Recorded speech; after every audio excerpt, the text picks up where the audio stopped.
Halo semuanya, untuk kalian yang bertanya-tanya tentang kabar terbaru pelaksanaan PKM tahun 2020, kami bantu rangkum dan jelaskan melalui video ini. Secara singkat, kami akan membahas tentang beberapa perubahan cara pelaksanaan dan timeline terbaru PKM 2020.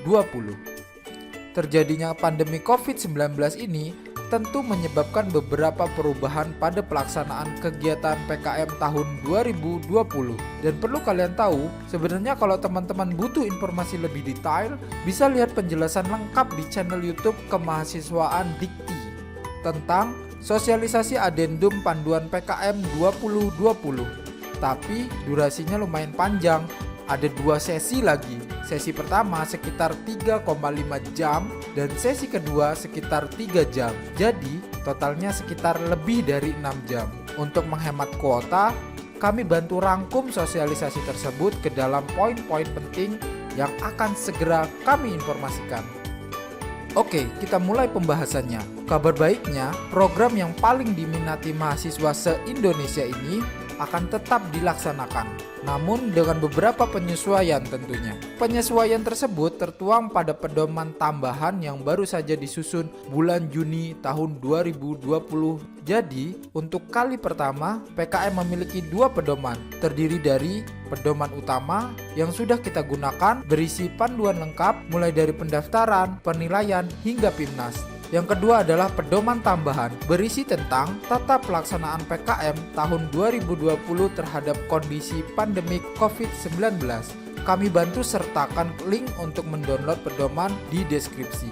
Secara umum, tidak ada perubahan tentang jenis PKM dibandingkan dengan tahun sebelumnya. Ada beberapa fakta menarik seputar usulan proposal di tahun 2020 ini, di mana jumlah usulan proposal mencapai 75.191. Jumlah ini tertinggi dalam 3 tahun terakhir, dan presentase proposal yang diunggah terhadap jumlah usulan proposal mencapai 86,16%. Presentase ini tertinggi dalam 5 tahun terakhir, luar biasa. Lalu, apa bedanya pelaksanaan PKM tahun ini dengan tahun sebelumnya? Pertama, durasi pelaksanaan PKM. Durasi pelaksanaan PKM tahun sebelumnya adalah 4 bulan, menjadi hanya 2 bulan saja pada tahun 2020 ini. Kedua, aktivitas yang sebelumnya dilaksanakan secara luring atau offline menjadi daring atau online based activity sesuai dengan protokol kesehatan.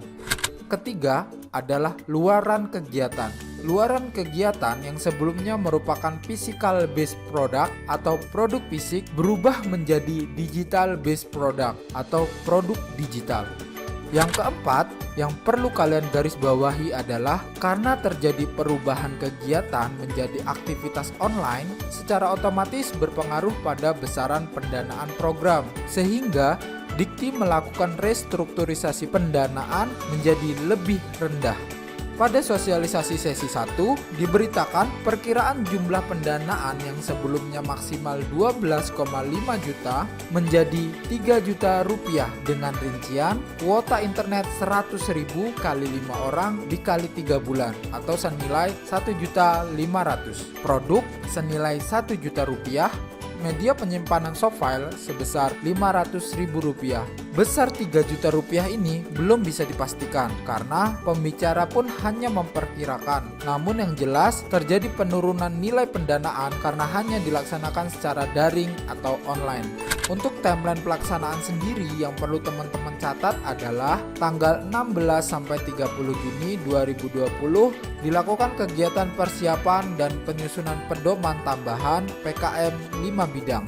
Dan link pedoman tambahan PKM bisa didownload di kolom deskripsi. Tanggal 15 sampai 30 Juli 2020 dilakukan kegiatan seleksi dan penilaian proposal. Tanggal 1 Agustus 2020 pengumuman PKM 5 bidang yang didanai. 10 Agustus sampai 30 September 2020 pelaksanaan PKM 5 bidang. 1-14 Oktober 2020, penilaian kemajuan pelaksanaan PKM biasanya kita sebut dengan MONEV atau Monitoring Evaluasi. Tanggal 24 Oktober 2020, pengumuman peserta PIMNAS. Untuk pelaksanaan PIMNAS sendiri akan tetap dilakukan, untuk jadwal akan diberitahukan setelahnya. Ya, begitulah sedikit rangkuman tentang sosialisasi PKM tahun 2020. Jika masih ada yang bingung, bisa ditanyakan di kolom komentar. Jangan lupa untuk link download pedoman tambahannya sudah kami tulis di kolom deskripsi. Semoga ide proposal yang sudah kalian kirim tahun ini bisa mendapatkan pendanaan, lancar dalam pelaksanaan sehingga lolos PIMNAS, dan semoga bisa mendapatkan medali di PIMNAS tahun ini. Amin.